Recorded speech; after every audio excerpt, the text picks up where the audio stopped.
Rome, 192 AD. The philosopher king died, alone, and the boy who would be God.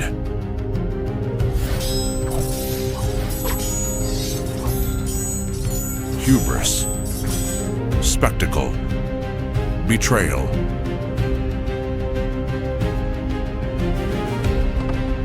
The empire cracked.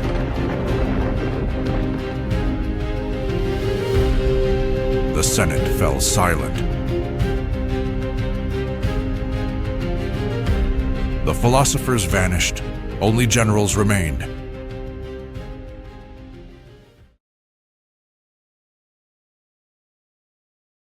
He was once born to be the last glorious symbol of the Roman Empire, son of Marcus Aurelius, the greatest philosopher-emperor in history, Commodus. An emperor is expected to inherit his father's wisdom, benevolence, and composure. But he chose a different path, a road full of blood, antics, and darkness. He did not reign from the throne, but from the middle of the bloody arena. He did not give decrees like a Caesar, but danced the axe like a gladiator. He believed that he was the reincarnated Hercules, that the gods sent him to rule not only Rome, but the universe. And then, in 192 AD, an unexpected death. A night of silence, a conspiracy under dim lights, no trumpet, no drum, not glorious. There was only the body of an emperor lying cold on the stone floor, killed by his own servant. Commodus's death was not just the death of a man, it was the beginning of the collapse, of chaos, of what historians call the crisis of the 3rd century. To understand why Commodus became the tragic end of a glorious age, we must begin at the height of Rome's brilliance. The 2nd century AD. The Roman Empire had reached its greatest extent in history, from the shores of Britain to the deserts of Syria, from the frozen Rhine to the dreaming Nile, and at the summit stood a dynasty unlike any before, the Antonine dynasty, a line of emperors, Nerva, Trajan, Hadrian, Antoninus Pius, who ruled with reason, with law, and with responsibility. But the brightest of them all was Marcus Aurelius. He was not just an emperor, he was a warrior, a philosopher, and a father. And his only surviving son was Commodus. When Marcus Aurelius died in 180 AD, many Romans believed Rome would continue to flourish under wisdom and order. They were wrong. Commodus, just 19 years old, was no young Marcus. He was no philosopher. He was no leader. He was a pampered child, cloaked in the robes of a Caesar. From the very first years of his reign, Commodus showed no interest in governing. He handed over power to his favorites, men greedy for gold, for control, and for chaos. The Imperial court quickly became a stage of corruption where traitors thrived and the loyal vanished in silence. But what shocked Rome was not just politics. It was the emperor's bizarre obsession with the arena. Commodus didn't merely enjoy the blood games, he fought in them. He wore armor, swung axes, killed lions and gladiators right in the heart of the Colosseum. And he didn't do this for pleasure. He believed he was the incarnation of the god Hercules, the demigod hero of Greece and Rome. He crowned himself Hercules Romanus Invictus, the unconquered Roman Hercules. He commissioned hundreds of statues across the empire, depicting himself with club and lion skin. He even renamed the city of Rome as Colonia Commodiana, the city of Commodus. When people whispered, "Our emperor is a gladiator," they said it with bitter laughter and a hint of fear, because from the very heart of Roman reason, a great madness was rising, and no one could stop it. The year is 192 AD. Commodus has ruled for 12 years. Rome no longer whispers about his madness. It trembles beneath it. The Senate has been humiliated, the treasury drained, and the people distracted by endless games in the arena, where the emperor fights like a beast for blood and applause. Behind the gold and dust of the amphitheater, a darker storm brews. His inner circle, once a gallery of sycophants, now festers with paranoia and fear. Commodus executes allies on a whim. He poisons his own advisors. He sees betrayal in every glance. But it is not the senators, not the generals, not the mobs of Rome who strike the first spark. It is someone closer, someone he trusts. Marcia, his mistress. Once the woman who read philosophy beside him, now walks on glass with every breath. That night, Commodus calls her into his chambers. He laughs with wine on his lips, his muscles oiled from the arena. He shows her a list, a parchment scrawled in his own hand. Names. Marcia leans in, reading carefully, and she sees her own name. Near the top, she turns pale. He smiles. He thinks it's a joke. But Marcia does not laugh. She knows what happens to those who fall from the emperor's favor. She knows the walls have ears. She knows time is running out. She leaves the chamber quietly. Her hands tremble, but her mind is already clear. She goes to two men who once served Commodus loyally, but who have watched their emperor descend into delusion. Eclectus, the chamberlain, Latus, the praetorian prefect. Together the three decide. Commodus must die, not tomorrow, not in a week, tonight.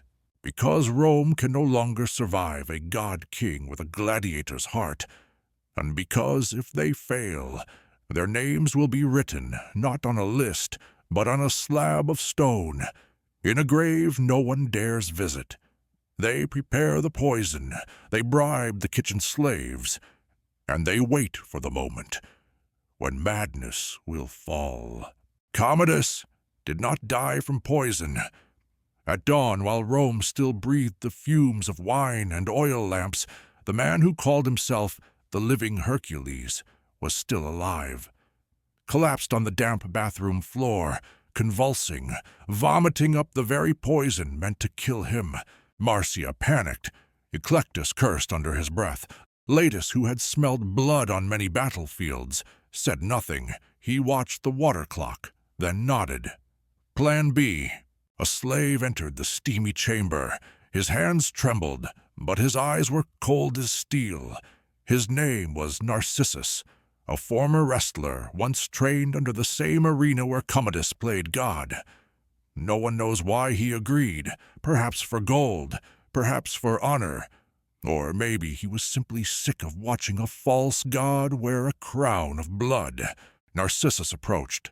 Commodus, barely conscious, opened his eyes. He tried to cry out, but only gurgled. White foam spilled from his lips. Maybe.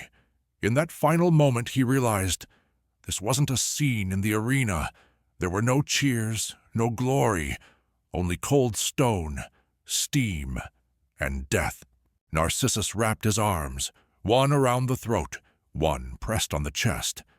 The emperor's final moan was lost in the slip of wet marble. A Roman emperor died not by sword nor spear, but by the bare hands of a forgotten fighter. No trumpets, no imperial rites. Commodus's death was kept secret. The news spread like disease, quiet, swift, deadly. Marcia had the bath cleansed. Eclectus silenced the palace. Latus summoned the generals. Within hours, Rome had a new emperor, an old senator named Pertinax, a man no one expected. He took the throne with trembling hands, but he was a symbol. That reason might return to the empire, but Rome was never that simple. Commodus's death, the man who claimed to be Hercules incarnate, wasn't the end.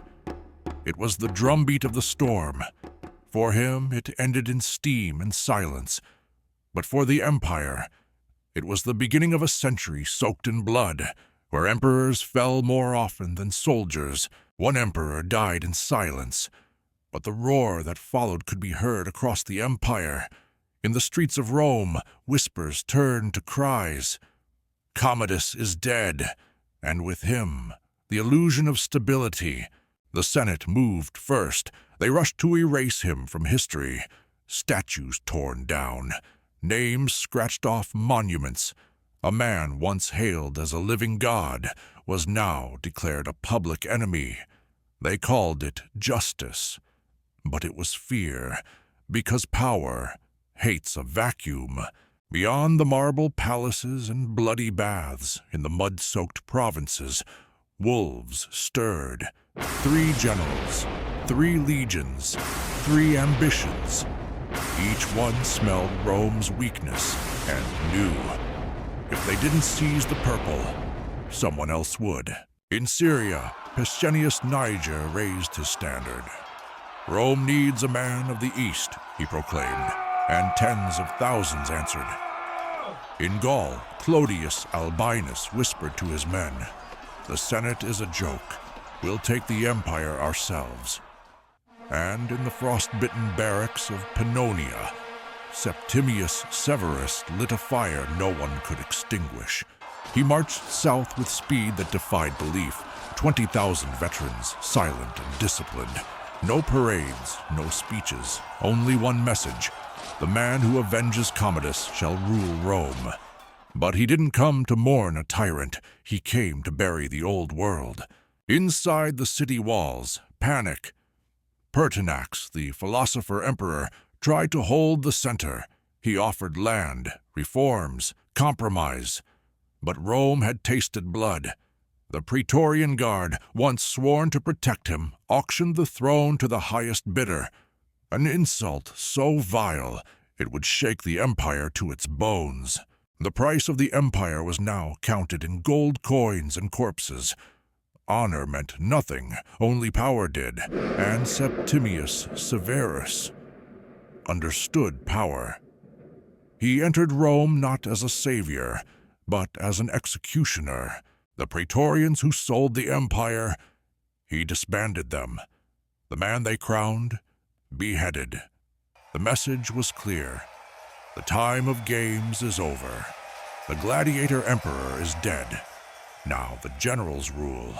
And with that, a new age began, the age of Severan blood, an age not of ideals, but survival. Rome had passed the point of no return. It no longer remembered the Republic, and soon it would forget what peace even meant. Rome has a new master, but the cost was not just the throne, it was the soul of the empire. Under the iron hand of Septimius Severus, order was restored with blood and fire. The Senate was reduced to a ceremonial echo. Generals ruled where philosophers once advised. Power no longer clung to ideals, but to the sword. Severus did not merely crush rebellion. He erased memory, the memory of a time when Rome debated, not simply conquered. Pertinax, the emperor of 86 days, now just a name in a dusty scroll. Didius Julianus, the man who bought the throne, beheaded on the very seat he purchased. And Commodus, his memory was twisted, warped, from god to monster, from emperor to spectacle. But was all the blame Commodus's? Or was he merely a mirror reflecting a Rome grown tired, greedy, more hungry for entertainment than enlightenment? The death of Commodus was not the end. It was the first crack in a grand empire, a crack from which blood, betrayal, and collapse would spill for centuries to come. History often ends not with a roar, but with a sigh, a flicker of breath lost in the chaos of time. Commodus died on a cold Roman night, strangled by a wrestler, betrayed by those who once cheered him. His end was not heroic nor tragic, but quietly apocalyptic. We remember him as the mad emperor, the gladiator who fancied himself a god. But perhaps we should ask, What kind of world creates a god from blood and sand? Was Commodus Rome's fall, or just its reflection? You've seen how an empire can rise through ideals and fall through illusion. You've walked through the chambers of power, witnessed betrayal behind velvet curtains, and stood beneath marble statues now crumbling with time. But the past is not just a graveyard. It's a mirror, and in it we see ourselves. Our ambition, our vanity, our hunger for spectacle over substance. So ask yourself, what would you have done standing in the Colosseum, cheer the emperor, or question the system? Because history doesn't repeat, it whispers, and only those who listen can change what comes next. If this story stirs your soul, subscribe, share, and drop a comment below my video to join the conversation and uncover more hidden truths buried in the sands of time.